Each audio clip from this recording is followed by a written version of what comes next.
Récemment, j'ai aidé un de mes amis à compléter un formulaire pour faire une demande de PCU, la prestation canadienne d'urgence, parce qu'il a perdu son travail. Comme il parle seulement en espagnol, je l'ai aidé à remplir son formulaire. Il n'a pas d'ordinateur non plus.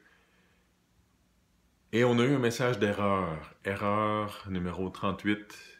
Contactez-nous, s'il vous plaît. Vous comprenez le problème? C'est très difficile, sinon impossible, de contacter le gouvernement ces jours-ci. J'ai essayé quand même. J'ai attendu plus que 2 heures et quand j'ai parlé à quelqu'un au bout de la ligne, on m'a dit « Non, monsieur, vous ne pouvez pas nous appeler, c'est le monsieur lui-même qui doit nous appeler. » J'ai dit « Mais c'est parce qu'il ne comprend pas le français.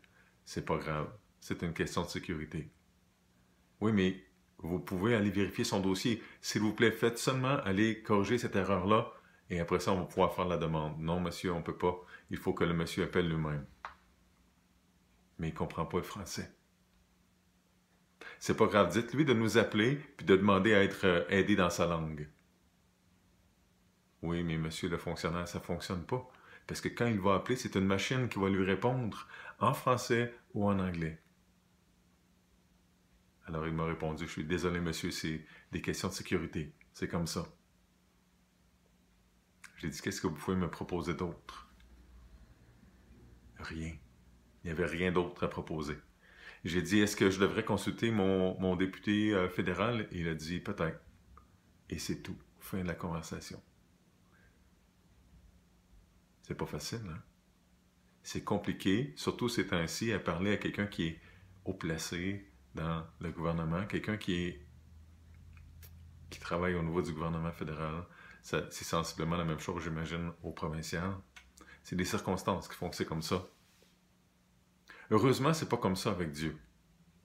Jésus a dit, « Je suis le chemin, la vérité et la vie. Nul ne vient au Père que par moi. » Donc, il y a un seul chemin, un seul numéro, c'est Jésus. Et Jésus parlait de la foi qu'on devait placer en lui pour accéder au Père. Mais c'est relativement simple, n'est-ce pas? Donc, Jésus parle de ça dans Jean 14, au verset 6. Et l'auteur de l'Épître aux Hébreux, lui, a écrit ceci. « Ainsi donc, frères, il s'adresse à des chrétiens, des gens qui ont placé leur confiance en Jésus. Ainsi donc, frères, nous avons, au moyen du sang de Jésus, une libre entrée dans le sanctuaire, dans la présence de Dieu. Nous avons, au moyen du sang de Jésus, une libre entrée dans le sanctuaire par la route nouvelle et vivante. Hein? Jésus a dit, « Je suis le chemin, la vérité et la vie. » Et Jésus est ressuscité, donc c'est une route nouvelle et vivante qu'il a inaugurée pour nous au travers du voile, c'est-à-dire de sa chair. Et nous avons un souverain sacrificateur, un grand prêtre, établi sur la maison de Dieu. Approchons-nous donc, avec un cœur sincère, dans la plénitude de la foi, les cœurs purifiés d'une mauvaise conscience et le corps lavé d'une eau pure. Dans l'Épître aux Hébreux, au chapitre 10, les versets 19 à 22.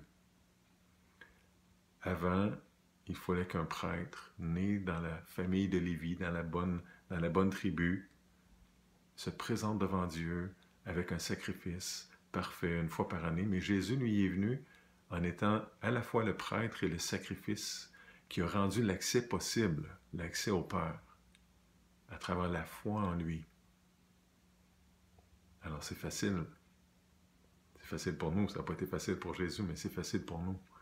Et c'est beaucoup plus facile d'avoir accès à Dieu à travers la foi en Jésus que d'essayer ces jours-ci d'appeler quelqu'un au gouvernement pour régler une erreur.